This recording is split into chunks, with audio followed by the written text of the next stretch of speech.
Donald Trump vowing today that he will never drop out of the race, even amid growing calls from some members of the GOP to do so.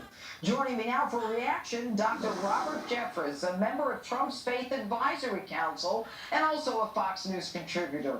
All right, good evening, Pastor. How do you possibly continue to support Donald Trump after the latest audio leak? Look, make no mistake about it, Judge. His comments were crude, they were offensive, and they are indefensible, but they're still not enough to make me vote for Hillary Clinton. I mean, we need to put this in perspective. Last week, I was at Trump Tower, and I moderated a meeting between Mr. Trump and religious leaders. And while he was seated to my left, I said, look, I would probably not choose Trump to be a Sunday school teacher in my church, but that's not what this election is about. We are looking for a leader who can reverse the downward death spiral this nation is in, and I still believe Donald Trump is the best person to do that, in spite of the comments, yes, awful comments, he made 11 years ago, and by the way, for which he has apologized. Let me ask you this, Pastor. I suspect, and they talk about this a lot in presidential elections. This is some October surprise. But I suspect that there may be other comments that are going to be leaked as WikiLeaks, and this is just my conclusion, as the WikiLeaks continue to pour out. Julian Assange says we've got even more WikiLeaks, which I'll talk about a little later in the show. But what do you say to other evangelicals? I mean, you may feel that, Donald is the best person to run the country. Well, what about those evangelicals, never talk like this or heard these kinds of words?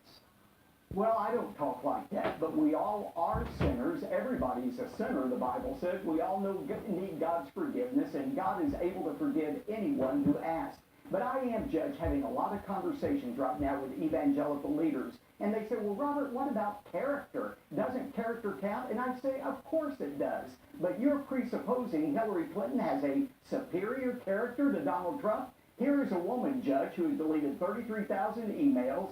She has attacked the women who were sexually assaulted by her husband, and she supports the dismembering of babies in the womb through partial birth abortion. That is hardly sterling character. To me, that is the height of immorality. What do you think that Donald Trump needs to do tomorrow night at this debate? And, how can he overcome, this issue with those who are so offended that they don't even want to vote? Look, I think he needs to, most of all, and first of all, show genuine contrition and say what he did last night, Judge. He said, this is not the man I am. And by the way, I can testify to that. I've been around him the last year in a number of situations with his family. I've watched him interact with Melania and the children. My wife and I have been with him on several occasions. He is nothing except respectful toward women and toward others. The Donald Trump I know today is not the Donald Trump that was in those tapes 11 years ago. And I think he needs to keep saying what he did last night. I am a changed person, and as your president, I will never do anything to embarrass you. And Pastor, Hillary Clinton, if she continues to, paint Donald Trump as this kind of person, and I believe that the debate last week and the reference to Machado was just a tee-up for this, so it would look like a cumulative thing. Do you think that she continues to do this kind of thing, and can she turn evangelicals around? She will never turn the majority of evangelicals toward her. Donald Trump is the only pro-life, pro-religious liberty, pro-conservative justices to the Supreme Court candidate that we have. And by the way, that's what this election is about for conservative Christians, Judge. It's about the Supreme Court. The next president will select or nominate 2 or 3 justices who will shape this nation for generations. And we need justices who will interpret the law using the Constitution and not political correctness. And I just remind my conservative friends, don't lose focus about what this election is about. It's about the Supreme Court and the future of our country.